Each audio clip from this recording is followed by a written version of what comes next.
Bienvenue à Polysécure. Cet épisode, je suis avec Vincent.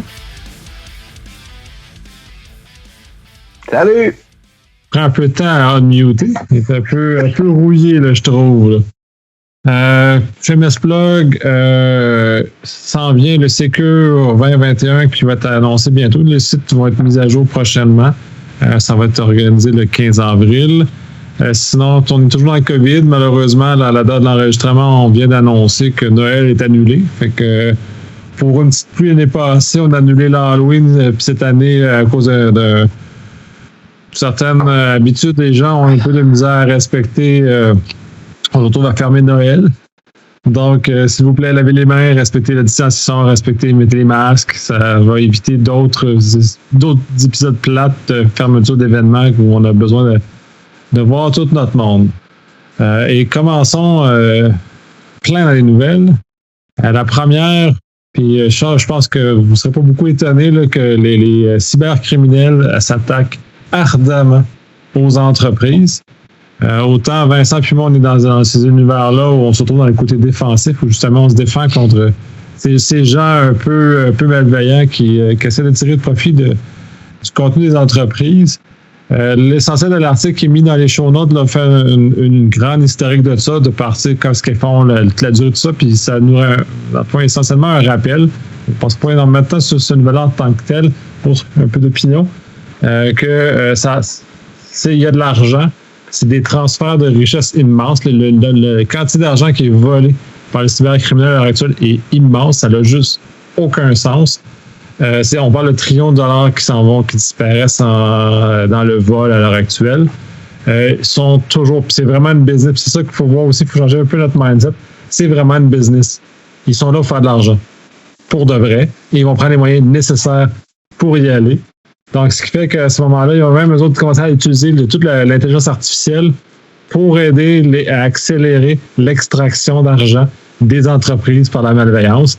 Donc, on est vraiment dans un univers complètement autre qui nous paraissait de la science-fiction, mais dans lequel on continue à s'enfoncer et nous, comme défensifs, on se défend avec nos cuillères puis nos couteaux à beurre quand on a des mitraillettes puis des robots de l'autre côté qui s'en prennent un peu à nous autres. Là, j'aime bien le sourire de Vincent, c'est celle-là. Des fois, je me sens un petit peu que je m'en vais à la guerre avec une cuillère, mais des fois, je trouve ça un peu difficile. Là. Certaines journées, là. Ben écoute, juste pour ton analogie, là, dans le temps où il n'y avait pas de cyber, la mitraillette, c'était relativement efficace. Là, on parle d'un clavier 104 touches. Là. Ça fait beaucoup de balles, mais c'est un petit peu plus tough présentement que juste d'embarquer dans la tranchée, viser dans la même direction que tes chums, s'il vous plaît, on vise dans la même direction, puis que le boss donne la bonne orientation. Autrement dit, on n'a pas besoin de boussole pour viser. C'est là-bas, là. Le danger là-bas, on vise là-bas. Merci, patron. Là, c'est un monde où il n'y a pas de points cardinaux. Il n'y a pas de... La source est difficilement identifiable dès le début. Donc, nos 104 touches, on a 10 doigts, 30 mots minutes. Hein, je fais une petite analogie ici. Ça prend des orientations claires. Puis, c'est l'avantage que les personnes malveillantes ont présentement. C'est c'est qu'on n'a même pas besoin de nous désorienter. C'est qu'on sait très bien que avant d'être en mesure de bien les cibler, nous sommes désorientés, point barre.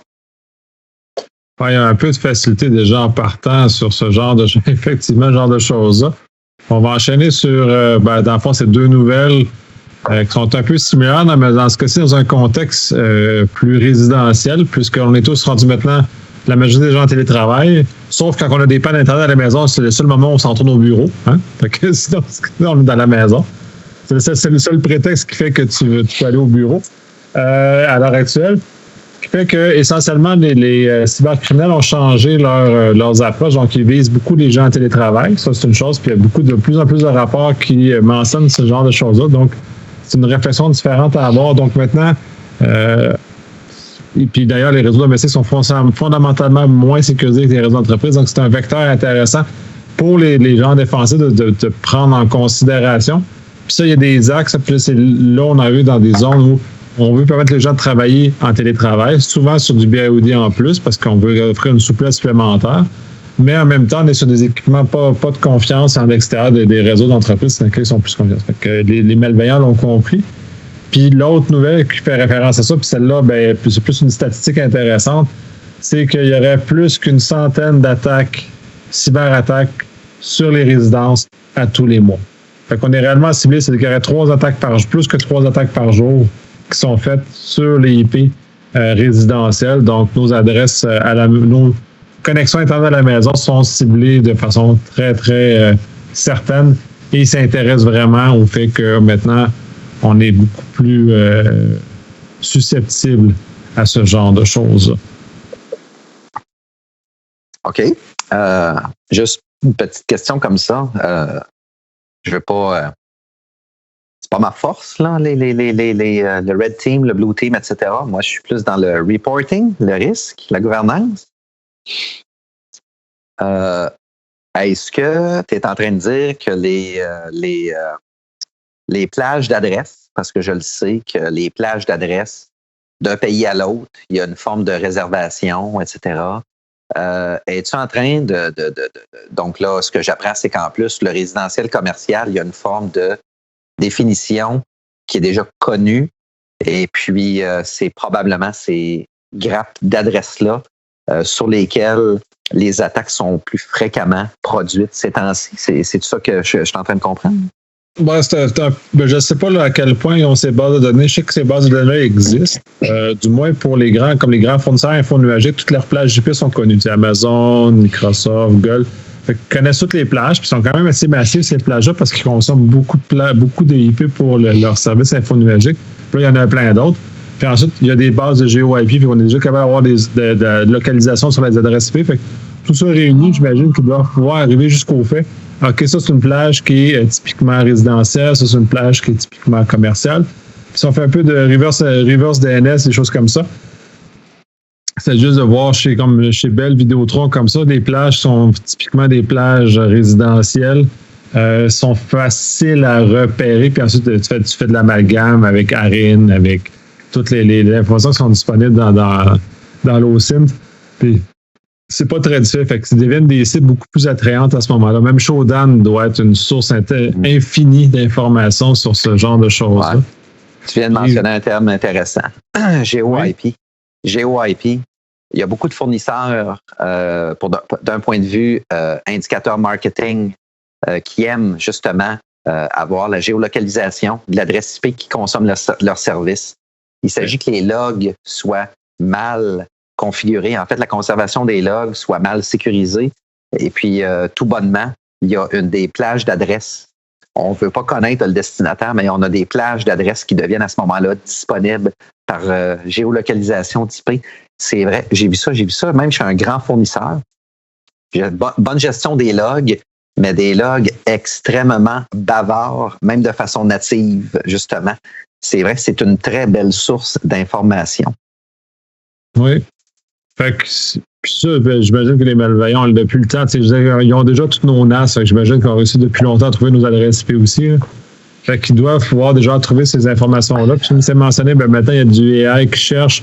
Fait qu'ils doivent faire toute la corrélation en amont, puis ensuite commencer à cibler. Puis de toute façon, ils savent que en résidentiel, tu vas trouver des modems Linksys. Plus, tu vas trouver des Netgear, tu vas trouver toutes les catégories résidentielles, domestiques pour les produits qui sont face à Internet. Puis là, je peux pas espérer que mes parents puissent bien configurer leur Internet. Il faut être réaliste aussi. Là. Non, mais il n'y a pas juste ça. Plus habile non plus. Il n'y a pas juste ça. C'est même pour nous autres. C'est de prendre le temps d'aller voir la version du firmware pour le mettre à jour, qui est déjà une opération, je dirais pas complexe, mais tu viens de mentionner, monsieur, madame, tout le monde. Oui, c'est dans les instructions. Oui, c'est dans le livret. Est-ce que les gens lisent les instructions? À part pour le char, c'est ça qui est étrange. On lit les instructions du char. Un char, c'est à 4 roues, une pédale, un volant. On veut juste pas faire d'accident. Oui, il y a de la maintenance, etc. Mais, ouais, mais il y a tellement de pitons dans un char maintenant que tu es obligé de lire le manuel avant de partir. C'est comme un micro-ondes. Tu sais pas comment il marche ton char. Faut que tu prennes 10 minutes pour comprendre sont où les pitons pour faire actionner les clignotants. Clairement, il y a beaucoup de gens qui n'ont pas découvert leur manette de clignotant, par exemple. Ils n'ont pas lu les instructions. Puis un routeur, les gens le soupçonnent pas, mais il y a un petit OS qui roule là-dedans, un petit OS propriétaire ou un Linux. Ça se met à jour, ça, une fois de temps en temps, là. Le routeur sortira pas il n'y a pas une main qui va sortir derrière le routeur avec un marteau qui va vous taper sur le gros orteil en disant « Hey, j'ai un firmware à jour, là, me mettrais-tu à jour? » Puis déjà là, rentrer dans la configuration pour le mettre à jour, oui, monsieur, madame, tout le monde est capable de le faire. Est-ce que c'est l'automatisme que les gens ont? Mais non, c'est ça qui est malheureux. C'est du fail by design. Ben, en fait, c'est du fail per use, tout simplement. Là. C'est de la consommation défaillante. De toute façon, qui a mis à jour le firmware de leur télévision à la maison? T'sais? C'est même moi, je fais. Toi, tu l'as fait? Oui, je l'ai fait 3 fois. Après 2 ans, Samsung m'a dit, oui, j'ai une Samsung. Samsung m'a dit, le service est terminé. Ben, c'est un consommable, là, une télévision. Là, hein? Au bout de 2 ans, là, quand la garantie est terminée, la majorité des TV écran plat, le fournisseur offre au moins une garantie de 2 ans. Au bout de 2 ans, quand c'est la TV, tu as branché ta TV sur Internet, tu vois le message que le service s'arrête dans X semaines, il n'y a plus de firmware après. Là. Ça veut dire, fais ta mise à jour, puis enlève le câble RJ en arrière. Là. C'est fini, là. Tu n'envoies pas ta TV sur Internet après, là. Achète un Apple TV, achète un Chromecast, achète une bébelle à 30$, puis ça va bien marcher, là. Ouais, mais maintenir la TV, c'est ça. On est rendu un peu, il faut mettre notre TV à jour. Fait, puis on va prendre sur le bord de mettre nos frigidaires et nos poêles à jour aussi. Là. Mais tu sais, c'est pas dans la pensée collective de faire ce genre de choses-là. Puis tu sais, même puis le routeur, c'est plus évident qu'une télé, puis les gens ne font pas plus. Ouais. Puis à la limite, c'est pourquoi les gens le feraient aussi. Ah oui, t'as raison. Ah oui. T'as raison. Fait qu'on est dans un contexte où les gens on leur met dans les mains quelque chose qui est peut-être trop puissant, puis qu'il faudrait que peut-être quelqu'un intervienne, on en avait parlé. Ben, que ça se mette à jour. Est-ce qu'on pourrait considérer à ce moment-là que tout ce qui est domestique, routeur, firewall, access point, ça devient du IoT au final? Oui. Ça se limite à du IoT. C'est du IoT, point final. Mettez vos trucs à jour. Le IoT, sort déjà avec une faiblesse en partant. C'est pour le consommateur, monsieur. Le consommateur qui ne veut pas se casser la tête. Tu sais, quand j'ai acheté mes bulbes U de Philips, là, mes lumières, je m'en souviens encore, après avoir déballé la boîte, 4 minutes plus tard, l'application sur le téléphone s'allumait. Là. J'ai trouvé ça très plaisant. Là. Mais, tu sais, communication Zigbee, c'est branché sur le Wi-Fi, etc., etc. Mais la facilité d'interconnexion, votre routeur, c'est la même affaire. La première page, c'est pas compliqué. Mot de passe admin. En fait, nom d'utilisateur admin, mot de passe rien, ou vice-versa. Nom d'utilisateur rien, mot de passe admin, ou admin. Pas compliqué, il y a 3 combinaisons. Première affaire qu'on vous dit, changez le mot de passe. En fait, je pense qu'il le propose même pas. C'est ça le hic. Il le propose même pas. Dans les versions modernes, oui, les plus vieilles, là, ça doit faire longtemps que tu vas jouer dans un routeur, parce que la version moderne, même tu l'obliges.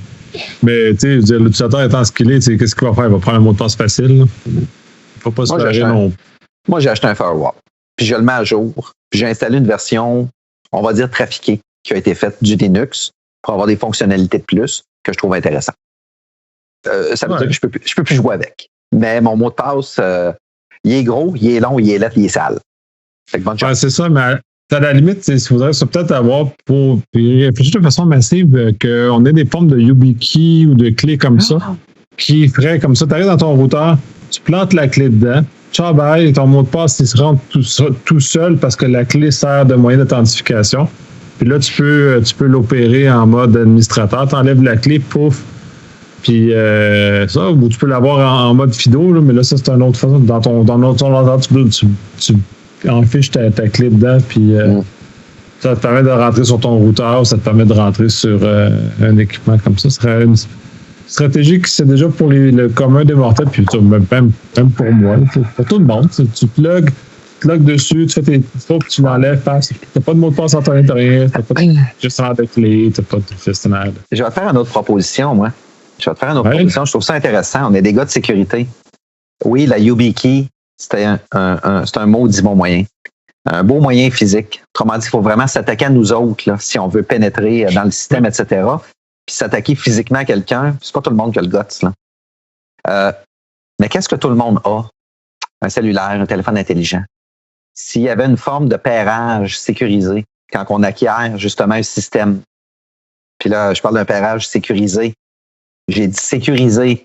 Autrement dit, un vrai pairage machine entre deux babelles, que ce soit avec une adresse MAC ou peu importe, une adresse physique qui n'est pas réplicable, je pense qu'on aurait un maudit bon compromis. Je pense qu'on a déjà eu un podcast là-dessus, justement, avec l'utilisation du cellulaire qui est très... c'est très possible. Et là, je vais faire l'avocat du diable, puis parce que je l'ai vécu en entreprise, quand on fait des déploiements massifs, disons, de MFA qui exigent le cellulaire, là, tu vas frapper tous les cas d'exception que tu penses qui n'existaient plus. Donc, tu frappes tous les gens, puis là, tu sais, moi, je suis en 2020, moi, je suis persuadé en 2020 que tout le monde a un cellulaire, que ce soit un flip, à la limite, ou un téléphone des plus modernes, comme moi, ce que j'ai. J'ai cette espèce de présomption. Et j'ai vu que ma présomption éclatait en miettes. Parce que j'ai constaté, pas un énorme pourcentage, mais il y en a quand même. Et étonnamment, ces gens-là travaillent en TI. Celle-là m'a encore plus flabbergassé, mais bon, chacun a ses concerns. Ouais. Mais ça l'a défait des présomptions puis des choses que j'avais, des préconceptions que j'avais. Okay. Là. C'est comme, OK, bon, c'est bon. Ça devrait être au moins une option privilégiée d'un pairage avec un téléphone intelligent d'une façon sécurisée. On l'a vu avec des produits. Ou sinon, ben, comme tu dis, le problème, c'est les mises à jour. Et on ne s'éternisera pas sur cette nouvelle-là, mais écoutez, on va parler de vos routeurs à la maison. Nicolas l'a bien mentionné, là, les fameux Link 6. Le fameux Link 6, je me souviens plus du numéro 54G, je crois, qui a été plus que largement répandu à partir du début des années 2000, à ce qui se détaillait à 60, je pense que c'est 90$, puis 5 ans plus tard, 60$. Oui, il y avait des mises à jour, mais tout le monde avait le même modèle, avec le même mot de passe par défaut, dans le même bloc appartement. Là, vous me voyez venir, Colin. C'est les personnes bienveillantes n'ont pas le souci de méfiance que le voisin a le même produit. Je me souviens d'un collègue où j'étais allé chez eux, sa consommation explosait. Il y avait rien d'illimité à l'époque. Puis quand je suis rentré chez eux, je m'en souviens, je voyais la lumière. Elle clignotait pas la lumière. La lumière était en train de faire fondre le plastique. Elle était allumée non-stop. Et puis par un petit twist, je vais vous avouer, j'ai été très chanceux à cause d'une photo. Le couple se souvenait plus du mot de passe. Je me suis douté que ça pouvait être le nom de l'animal. C'est niaiseux, ça a l'air d'être comme dans un film. Savez-vous quoi? Le mot de passe, c'était ça. Quand je suis rentré dans ma chaîne, j'ai mis un mot de passe gras, long, large, puis épicé. Tout d'un coup, la lumière s'est mise à clignoter. Elle a arrêté de rester collée, là. Autrement dit, celui qui utilisait Napster, oui, je suis vieux. Celui qui utilisait Napster dans l'appartement au-dessus, en haut, au nord, au sud, à gauche, à droite, je ne sais pas, il devait être mécontent. Alors, lui, il venait de perdre la capacité de téléchargement. Alors, mais bon. Mais c'est ça. Par défaut, IoT, c'est du IoT, ça devient une faiblesse pour votre environnement. Télétravail oblige, hein? C'est ça, on est encore en plus dans cet univers-là, fait qu'on se doute pas à quel point on est exposé, puis c'est même sur des objets qu'on n'y pense pas, mais à la limite, tu peux peut-être avoir une app sur ton téléphone. Ouais. Yeah. Ça l'a été à voir. Là, je bascule sur une de tes nouvelles, ta nouvelle, finalement, Oui! et sur la chaîne logistique des vaccins pour la COVID-19 sont être attaqués. Je vais vulgariser, je vais résumer. Dans les 2 dernières semaines, on a eu des bonnes nouvelles sur les taux d'efficacité des vaccins. Une des bonnes nouvelles qu'on a eues, il y a une compagnie, justement, qui annonçait que pour le transport et la maintenance du vaccin, parce que vous savez que ça doit être les températures doivent être régularisées, autant dans le transport que dans la conservation et du délai pour lequel le vaccin peut rester actif dans un environnement avec température contrôlée. Alors, IBM, puis merci IBM, a décelé une forme de campagne très massive dernièrement qui ciblait la chaîne d'approvisionnement pour le transport des vaccins. Là, je ne parle pas de la conservation, mais je parle vraiment du transport des vaccins. Pour les vaccins notamment, pour lesquels des températures de moins 70 degrés doivent être observées pendant le transport. Et puis là, on parle d'énormément de pays. Étrangement, il y a un pays en particulier qui est dans la course au vaccin, mais qui n'apparaît pas dans cette liste. Et puis, la chaîne d'approvisionnement, on parle ici de phishing, donc d'employés qui sont attitrés à ce processus-là. Du spare phishing, autrement dit des gestionnaires qui ont autorité de prise de décision. Oui, merci Nicolas Dugeste. Alors, là, IBM a fait un petit rapport, un bon rapport. Je trouve que c'est une belle initiative, là. Alors, IBM, puis ça flash là, IBM X-Force qui s'appelle NICE, le groupe de travail consacré à cyber. Il vient d'émettre un rapport qui il semble avoir décelé justement une massive, là, une grosse campagne cyber, phishing, spear phishing, au niveau de la chaîne d'approvisionnement, pour déstabiliser probablement des gros noms de producteurs du vaccin pour justement l'état actuel des choses là, dans le monde. Là. Ce que je trouve un petit peu déplorable, parce qu'on parle de... Bon, en fait, là, présentement, on ne parle pas de vies humaines. Là. Les vies humaines, c'est collatéral dans le dossier, mais on parle ici... je vais reprendre un élément du NIST, là. C'est qu'à un moment donné, on a un retour à la normale après un incident. Mais là, ce vecteur-là, c'est un vecteur qui est déclencheur d'un retour à la normale, présentement pour être retardé au niveau de la chaîne à cause de cette attaque-là au niveau de la chaîne d'approvisionnement. Vous irez lire, c'est intéressant. C'est vraiment intéressant. Pfizer, BioNTech, sont notamment des deux producteurs pour lesquels la cyberattaque là, est plutôt visée. Là. Mais c'est ça, les criminels. D'entrée de jeu, on a mentionné justement que le crime est en pleine croissance, c'est une business. Et c'est rendu un peu déplorable que maintenant on s'attaque à des choses qui sont perçues comme fondamentales pour la vie, en tout cas la stabilité mondiale, pour nous sortir d'un espèce de marasme aussi là, qui est assez important. Là. Les gens sont très malheureux ces temps-ci parce qu'on est confinés, parce qu'il n'y a pas de vaccin. L'arrivée pas de Noël. Pas de Noël. Justement, la Noël, le premier ministre a décidé d'annuler Noël. Malheureusement, avec raison dans ce contexte-ci, parce que l'infection, la propagation s'en va quasiment hors contrôle au Québec. Donc, puis ça va, de tout ce que je vois ailleurs, ça c'est pas mieux non plus. Là.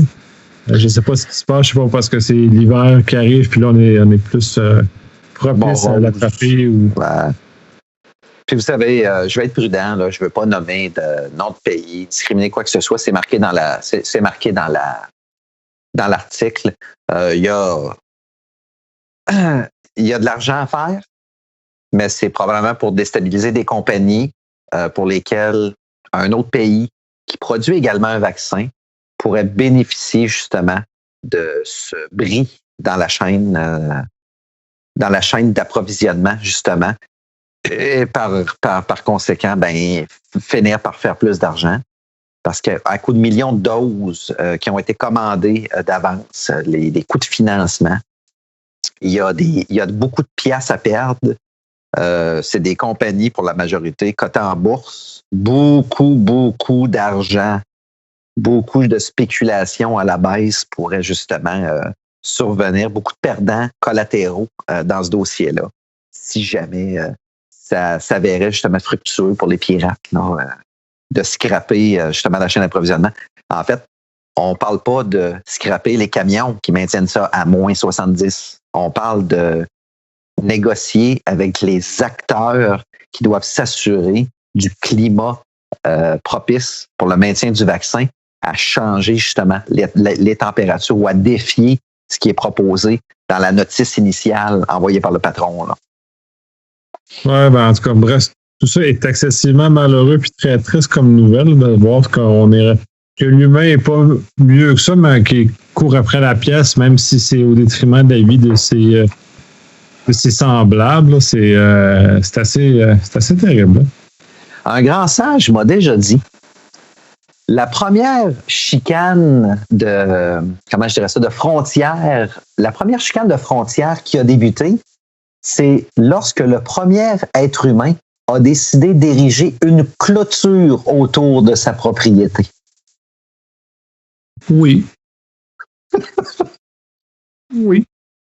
C'est un lieu de... Tous ceux qui sont propriétaires d'une maison et d'un terrain peuvent savoir à quel point, justement, le maintien de ces dites limites-là peut se présenter de problématique avec l'entourage. Ouais. Un autre grand sage m'a aussi dit, dans le doute, frappe le premier. Conseil qu'on ne recommande pas puisque ça peut amener à d'autres situations sérieuses, mais voilà. Il faut prendre ça avec un grain de sel. C'est cela. Au cas où que les gens n'auraient pas compris l'humour de ce que c'est. Je vais aborder une dernière nouvelle plus négative, disons, plus criminelle et ainsi de suite. Là. Alors ça, il y a un virus qui court sur les Mac. Puis ça, j'ai pris parce que j'ai trouvé ça très important parce que les gens sur Mac vivent encore et ont la perception qu'il y a peu ou pas de virus qui s'adresse à eux autres. Ce n'est pas vrai. Il y a des virus. Ils sont de plus en plus méchants parce que les malveillants ont compris que les gens qui utilisent des Mac, c'est rendu très fashionable, là, c'est très chez les hauts dirigeants, les gens qui ont des moyens, des gens qui ont sûrement généralement plus d'argent parce que les appareils de base coûtent un peu plus cher que ce qu'on va retrouver. Donc, tout ça inclus fait que ça devienne des cibles d'autant plus intéressantes. Par contre, ce virus-là, comme la plupart des virus sur Mac d'ailleurs, exige une action de l'utilisateur. Et c'est là que ça devient très important d'être vigilant, de ne pas ouvrir des fichiers de personnes qu'on ne connaît pas, de ne pas cliquer sur des liens qui nous arrivent de personnes qu'on ne connaît pas, qui pourraient nous amener dans une situation problématique. C'est valide sur PC Mac. Là. Dans ce cas-ci, ce virus-là, lui, agit comme ça, puis la plupart sont comme ça.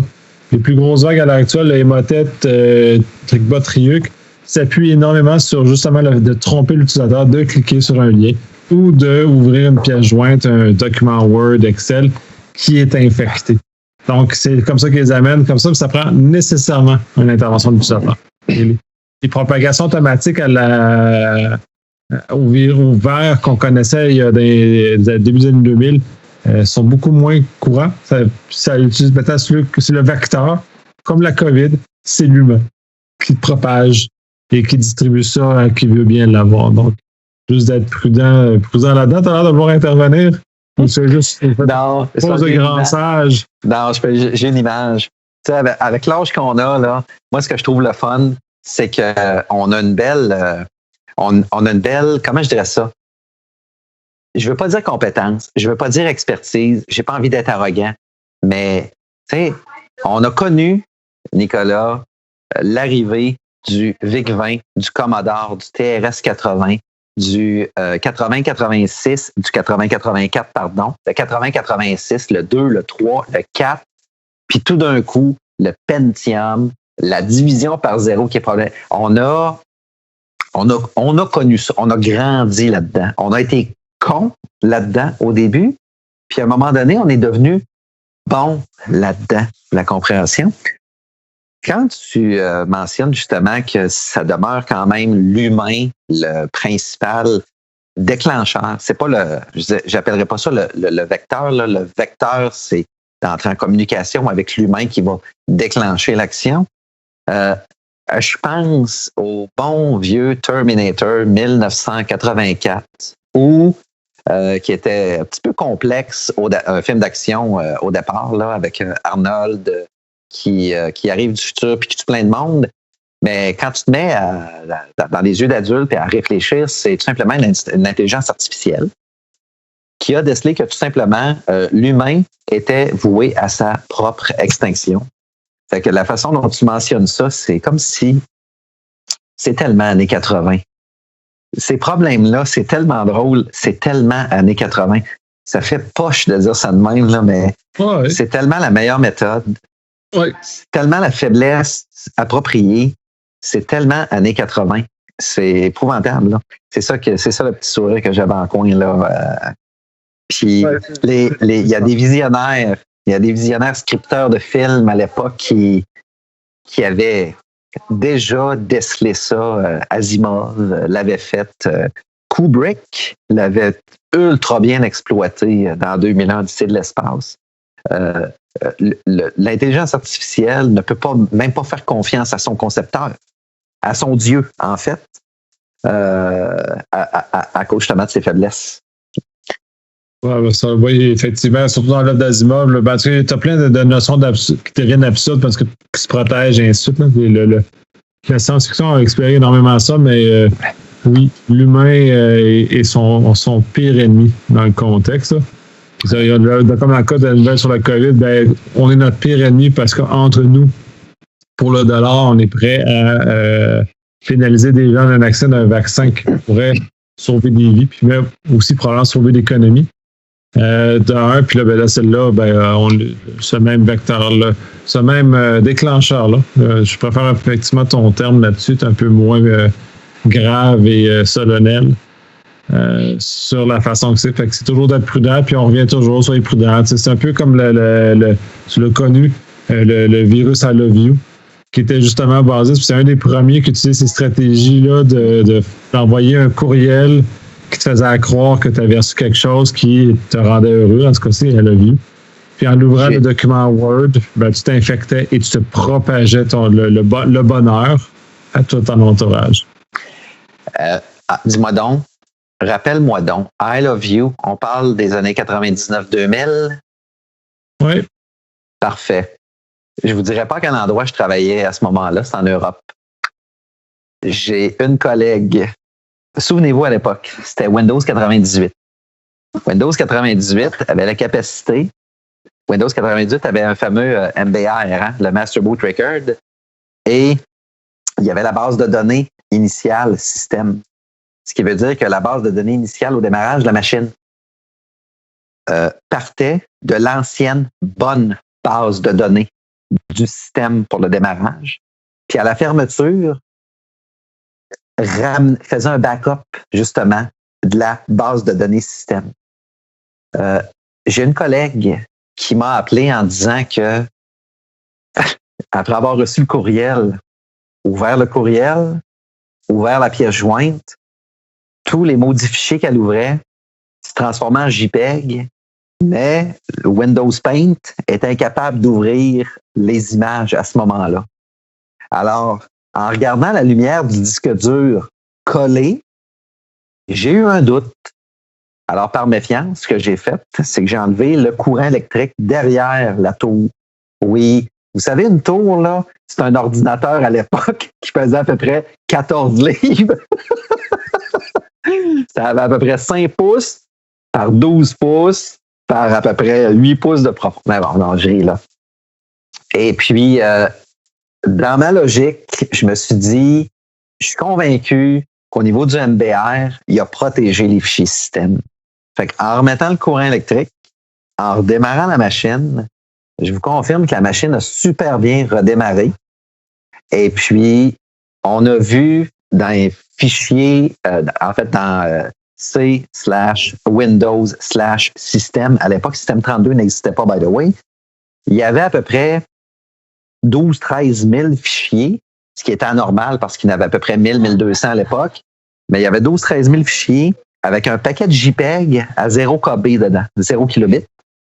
Puis c'est là où je me suis renseigné. Autrement dit, en tirant sa plug, quand le système a redémarré, il a pris la dernière copie du bon système qui était dans le MBR. Ça l'a bien redémarré. Puis j'ai regardé le courriel. Puis oui, c'était le fameux I love you. Fait que j'ai sauvé la vie de ma collègue. Mais en fait, j'ai pas sauvé la vie. Je me suis sauvé de l'ouvrage. Parce qu'il y a d'autres choses. Parce qu'il a fallu que je refasse une machine avec des gros yeux méchants puis une épée de Damoclès au-dessus de la tête parce que j'aurais tout perdu ses affaires. Mais bon, c'est elle qui a cliqué, pas moi. Ouais. Mais bon, c'était une anecdote, mais je me souviens de ça. Ah, ben moi, à cette époque-là, pour l'entreprise que je travaillais, on avait débranché l'Internet. Hey, comment ça? C'est quand même une grosse entreprise. Fait qu'on a débranché l'Internet justement pour bloquer la transmission. Le temps qu'on reprenne le contrôle et puis qu'on fasse l'état des lieux. Mais tu sais, c'était à l'époque où débrancher l'Internet était sans conséquence. Là. En tout cas, toute chose relative par rapport à maintenant. Donc, débrancher Internet, c'est que tu peux pas aller voir ton site de nouvelles puis tes courriels extérieurs rentraient plus. Et c'était à peu près tout. Puis il n'y avait pas de système critique, rien qui dépendait de ça. Là, puis on parlait pas du réseau. Les gens utilisaient le téléphone pour appeler en cas d'urgence si ça répondait pas. On avait encore. Le téléphone était très utilisé. C'était l'époque des ICQ, début des MSN, dans ces eaux-là. Fait que c'était pas encore très dépendant de nos. Les courriels. Des courriels. Le BlackBerry n'était pas une notion très, très chose. Il y avait les Padgets qui étaient utilisés à ces époques-là. Là. Donc, bref, c'est un autre univers, mais on avait débranché, fait que ça avait stoppé parce qu'on avait pas embourbé notre système de courriel avec ça. Parce que naturellement, c'est sûr qu'il y a des gens qui ont cliqué sur le chose. C'est inévitable. Puis tu sais, ça date de quand même plus que 20 ans, puis les gens continuent à cliquer encore. Ben c'est ça. La sensibilisation n'existait pas à l'époque. Sensibilisation existe. Pas comme elle est maintenant, mais en même temps, l'efficacité qu'on en a maintenant, elle est-elle réelle si on compare les actions puis ce qui se passe versus peut-être que les humains sont pas capables. Moi, je dis que ça prend une génération. Ça prend 25 ans à changer les habitudes des gens.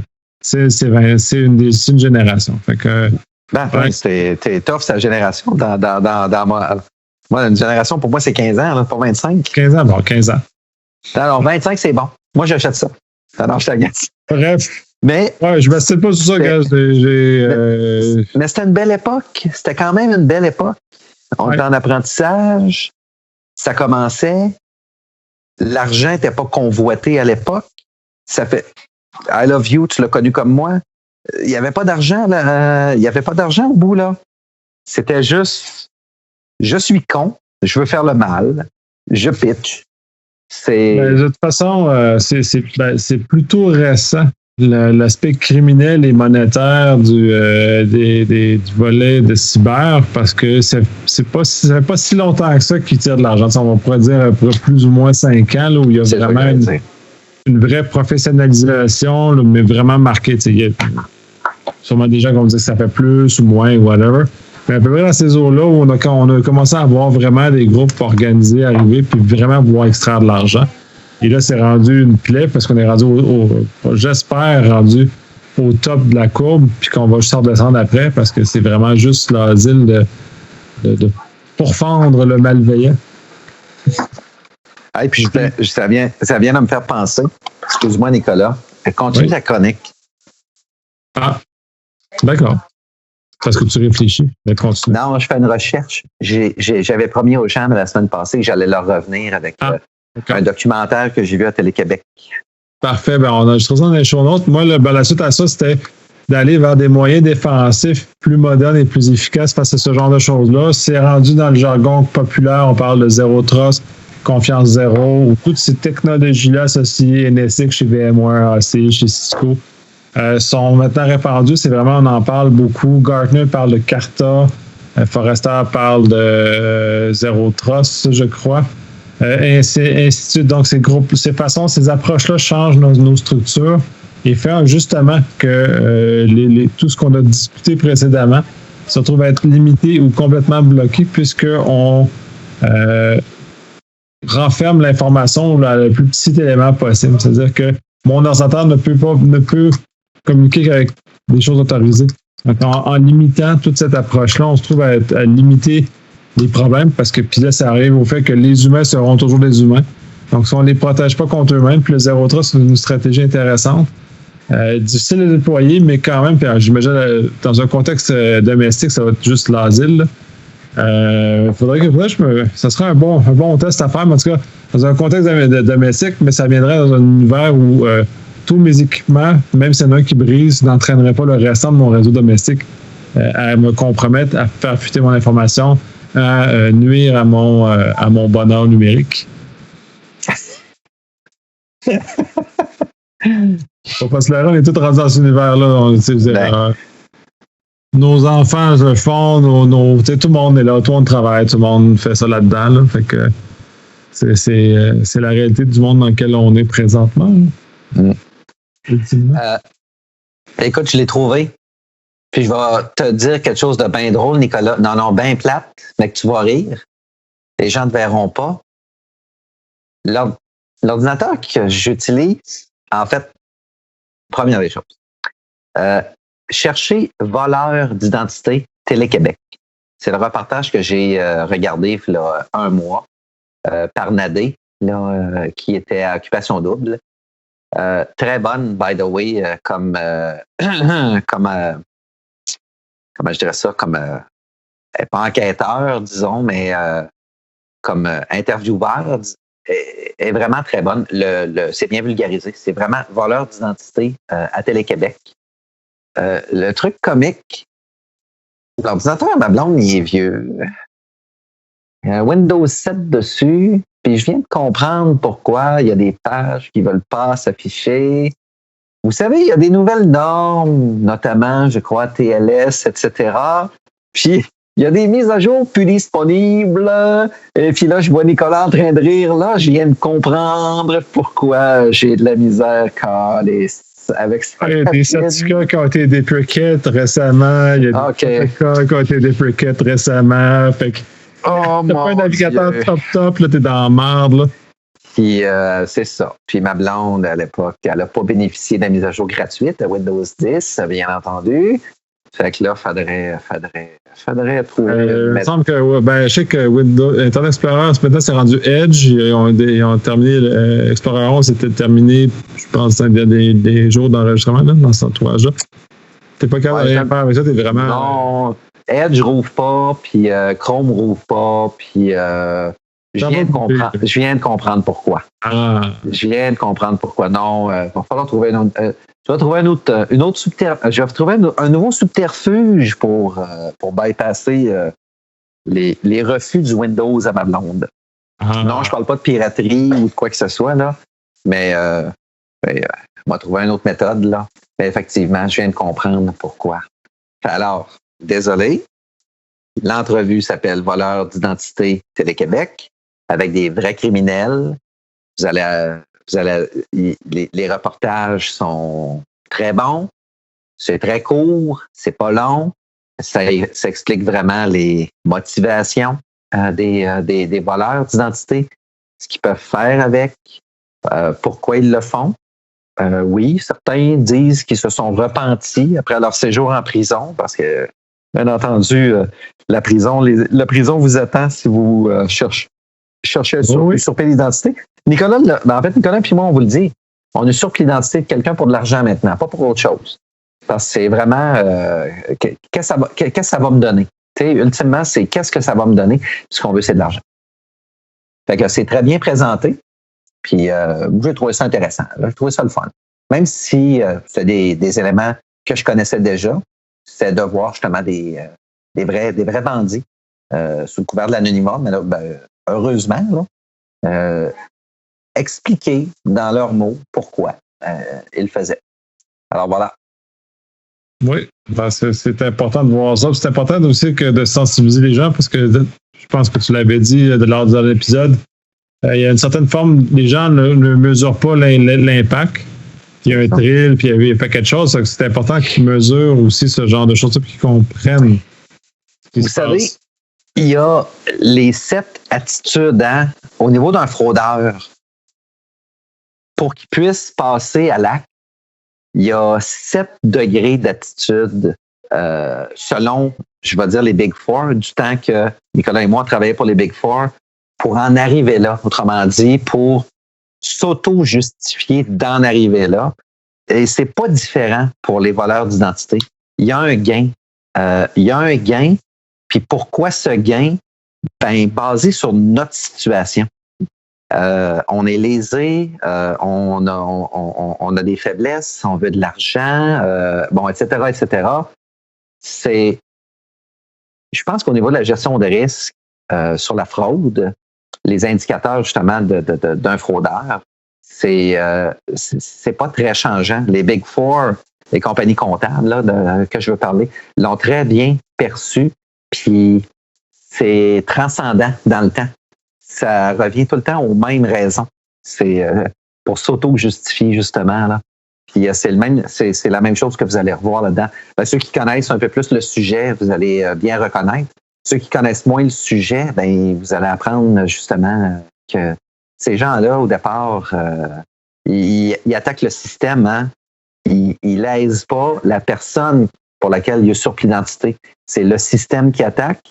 Et c'est un challenge qui se sont infligés pour aller plus loin et plus loin et plus loin, sans se soucier justement des conséquences, des dommages collatéraux qui créent là.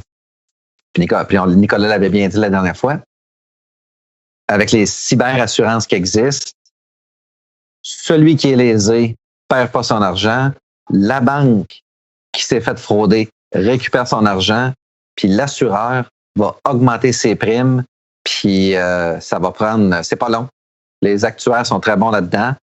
C'est pas péjoratif ce que je dis là. Mais les actuaires, puis de toute façon, la vocation d'une compagnie d'assurance, c'est faire de l'argent. Là, c'est une business. Ils vont récupérer l'argent quelque part. Tout le monde, personne, aucun client de la compagnie d'assurance va être lésé de toute façon dans le dossier, bien entendu. La récupération d'argent, on dirait que c'est l'élément le plus simple à gérer dans tout ce système-là. Mais au final, le bandit va en prison, mais la personne fraudée se retrouve avec des dommages collatéraux. Mais entre les deux, l'institution qui se retrouve entre les deux trouve éventuellement son compte aussi. Là. Mais bon.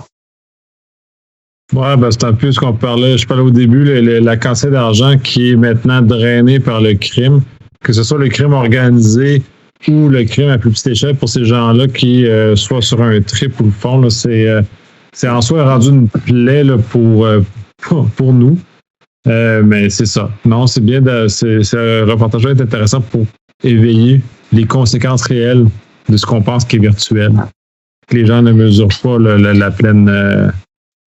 Puis je vais faire un petit apostrophe. Pour ceux que ça intéresse, allez vous renseigner sur les éléments qui sont couverts par une cyberassurance, autant personnelle que commerciale pour une entité. Vous allez être surpris. Dites-vous une chose. Identité usurpée, terminée. C'est pas une assurance qui va couvrir ça. C'est usurpé, c'est final, c'est point barre, c'est plate, mais c'est arrivé. Et ça ne se corrige pas. En fait, ça ne se... Comment je dirais ça? Ça se corrige pas, ça se rectifie, mais partiellement. Une entité, c'est le même scénario. Puis c'est pas une question que l'assurance est pas bonne ou quoi que ce soit. Au contraire, les assureurs sont très bons au niveau de la cyberassurance. Ce qu'on va chercher à faire, c'est que votre identité a été usurpée. Ça se corrige pas. C'est terminé. C'est usurpé. Ils vont l'exploiter puis ils vont saigner votre identité jusqu'à ce qu'il ne reste plus d'âme ou quoi que ce soit à faire avec. La compagnie d'assurance va vous aider au niveau d'assurance à rétablir votre crédit. Ça coûte. En fait, ça, c'est tough, mais rétablir votre crédit en rehaussant votre réputation vont vous accompagner au niveau du temps consacré. Ils vont rembourser le temps consacré à faire les démarches, donc l'annulation des cartes de crédit, les appels dans les différents fournisseurs, le rétablissement. On va parler ici d'un taux horaire moyen pour le rétablissement de votre réputation au niveau du crédit auprès de vos différents fournisseurs. Encore là, je l'ai dit, l'identité a été usurpée, ils sont en train de la saigner pendant ce temps-là. Mais là, on va parler du temps consacré à donc un taux horaire, etc., jusqu'à ce qu'il y ait une forme de retour à la normale. Là, on parle de vous et moi, là, comme consommateurs. Mais le mal est fait, ce mal-là ne se corrige pas. Fait que c'est très, très explicite, puis c'est bien expliqué dans... c'est pas très bien expliqué dans les clauses, c'est peut-être pas très bien expliqué quand on vous vend ce produit-là, mais lisez quand vous prenez ce type de produit-là, ça ne rétablit pas votre identité, c'est pas vrai. Elle est volée. C'est la fin. Changez pas de nom, ça ne donne rien. Mais c'est la fin. Une compagnie, c'est le même scénario. On va parler d'une gestion d'incidents de sécurité. Fait que toutes les démarches et les dollars entrepris jusqu'à un rétablissement, on va dire, jugé adéquat par la haute direction, commence à coûter. Mais la perte de réputation, elle est là. Point à la ligne. Fait qu'il faut bien comprendre, quand on prend ces produits-là, si jamais ça vous arrive, c'est quoi les démarches, c'est quoi les impacts. C'est très énergivore. Une fois qu'on s'est fait voler son identité, psychologiquement et physiquement, d'accepter, de mettre en marche la machine de rétablissement jusqu'à ce qu'on arrive à rétablir votre identité à un niveau jugé, disons-le, acceptable. Si je parle quasiment en termes d'audit, là, ramener un risque à un niveau jugé acceptable, by the way, mais le mal est quand même fait. Hein? Votre identité, elle a été usurpée. Peut-être qu'elle est peu exploitable, mais le mal est fait. Fait que je pense que les compagnies qui offrent ce type de cyberassurance deviennent de plus en plus bons dans le domaine, sont très bons pour vous accompagner, mais aussi sont très bons dans les avenants, dans les primes. Ce n'était pas cher jusqu'à 2-3 ans. Il y a une explosion, hein? C'est de plus en plus cher, ce type de prime-là. Et puis, faites attention aux exclusions. Il y a des éléments qui ne couvrent pas. Fait que bien lire les caractères. Moi, je suis un praticien. Alors, je prêche par l'exemple. Autrement, je pose mes questions en faisant des simulations. Puis, ça me donne des meilleures réponses à ce moment-là. Là. Mais on est rendu pas mal bon là, dans le domaine de l'assurance pour offrir ce type de produit-là. Mais encore là, ça a ses limites. Là. Ça répare le désagrément, mais ça répare pas le dommage qui est fait. Là. Je viens de faire un beau pitch de vente pour le produit. Clairement. Mais de toute façon, c'est une des choses qui va arriver. Les assureurs vont obliger les compagnies à se sécuriser avec un baseline minimal, peu importe qu'on prenne une norme ou tout ça. Et c'est ça qui risque d'arriver parce que si tu veux te faire assurer, il va falloir que tu respectes. Ils vont faire comme installer les systèmes dans ton auto là, qui vérifient si tu conduis un bon conducteur. Mais ils vont installer une sonde dans ton entreprise, puis ils vont vérifier que ton réseau atteint le minimum conforme. Puis si tu es en bas du minimum, mais tu perds ton accessibilité de ton assurance. Donc, c'est à toi à toujours t'assurer que tu es toujours au niveau de ton minimal de ton assureur. C'est donc un bon point que tu viens d'amener là, Nick. Oui, pour les entreprises qui veulent faire l'acquisition d'un tel produit, il va y avoir une analyse d'écart qui va être faite au sein de votre entreprise. Ils vont venir évaluer ce qui est attendu comme contrôle minimaux puis ce que vous avez. Donc, avant de souscrire à un tel produit, ils vont vous proposer un rehaussement selon les écarts ou une augmentation des primes à cause de l'augmentation du risque, tout simplement. Tu as raison, Nick. Hey, c'est vrai. C'est vrai. J'ai assisté à une conférence avec un ami commun qui exposait ça, justement. Je vous l'ai dit, les compagnies d'assurance commencent à être bons dans ce domaine-là. Donc, ils se protègent. Mais savez-vous quoi?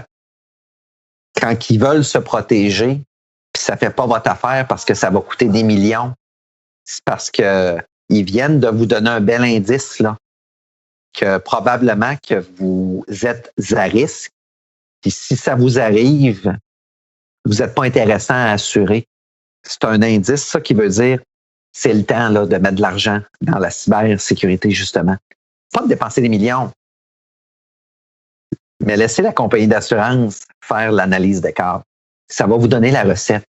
Ça va vous donner le budget. Ça va vous donner un indice. Ils sont bons là-dedans. Là. Faites-leur confiance. Faites-leur confiance. Puis assurez-vous d'avoir les bonnes compétences aussi à l'interne pour assurer de rehausser vos faiblesses, justement. Là. Mais c'est un bel exercice. Ben, selon moi, ça va mettre à un niveau minimum qui est meilleur que ce qu'on a actuellement. Là. Un peu comme PCI DSS a rehaussé le niveau général de sécurité des commerçants qui étaient par manque d'intérêt et qu'on pourrait considérer plus négligents par ça d'un œil d'un praticien. Mais ça leur a monté. Mais sauf que là, tu sais, mais c'est pas la conformité à PCI qui amène la sécurité. Parce que la conformité n'amène pas la sécurité. Au moins, la conformité amène un niveau, rehausse le niveau général, donc un bénéfice, même si c'est pas parfait. Fait qu'il faut s'en servir comme levier pour atteindre des objectifs de sécurité supérieure. Puis PCI, je le sais pas, mais j'ai l'impression qu'avec la pandémie, il y a une coupe de postes de QSA qui doivent être ouverts à gauche et à droite.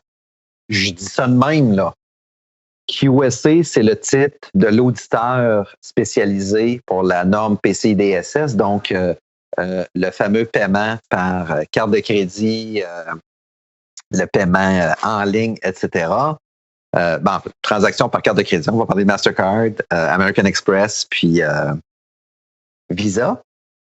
Il y a des normes. Ça fait longtemps que ces normes-là sont établies parce qu'il y a des risques. Et puis, c'est ultra contrôle, c'est ultra TI. Ah, puis, by the way, c'est ultra clair. C'est pas parce que j'en ai déjà fait, mais c'est ultra clair. Puis, c'est un maudit beau cadre de contrôle. Puis, si vous appliquez ça à l'ensemble de votre entité, pas juste sur le périmètre PCI DSS, l'ensemble, wow! Là, vous venez comme Nicolas vient de dire, là, vous venez de rehausser la qualité de vos contrôles, l'efficacité, puis votre protection, là. C'est une maudite belle, ça vient rehausser votre réputation en termes de protection des renseignements, point. Protection des renseignements de transactions par carte de crédit, protection de renseignements, appliquez ça à vos protections de renseignements personnels, gestion de vos données, etc. Mais bon, on s'éloigne. On s'éloigne beaucoup, puis tu vas repartir parce que si on va prendre des cadres de contrôle comme le NIS 800-53, par exemple, quand on est conforme à ça, on va être conforme à PCI parce que maintenant, tous ces contrôles-là se trouvent être normalisés. Fait que là, dans le fond, PCI est un sous-ensemble qui règle pour les problèmes des marchands. Mais effectivement, si on applique les contrôles qui sont là, tu sais, c'est pas des contrôles, il y en a qui sont peut-être plus désagréables que d'autres, mais tu sais, c'est un antivirus à jour sur les postes. Une ségrégation, fait qu'un peu un zéro trust, mais moins efficace. Dernière version supportée. C'est toutes des choses qui sont relativement de base qui font passer maintenant ce qu'on pourrait considérer l'hygiène de base, de toute façon. Puis de mon expérience, là, je continue à dévier. On parle d'hygiène de base, puis je le vois souvent en entreprise. Les gens ont tendance à oublier l'hygiène de base, puis s'intéresser aux données Gizmo à la mode. Fait que les données flashbang, de choses trippantes, ça, puis ils vont oublier de couvrir les bases, puis un petit PCI, un petit shot de PCI te ramène sur tes bases. C'est important de les contrôler parce que si ça, c'est pas bien contrôlé, le restant, comme une fondation d'une maison, va s'écrouler plus facilement. Ça. C'est un peu comme ça. Sur ça, on va terminer l'épisode parce que là, on a dévié vraiment, vraiment, vraiment trop. Puis là, j'ai dû escamoter des nouvelles parce que, justement, on est allé encore sur la slide. Fait que je vous souhaite une excellente semaine en sécurité. Oui, moi aussi. Je vous souhaite une bonne semaine. Je vais dire comme Nico. On va quand même avoir un bon Noël, mais lavez-vous donc les mains, s'il vous plaît. Pour que ça aille en s'améliorant, le vaccin s'en vient. À un moment donné, ça n'a pas le choix de diminuer. Oui. Voilà.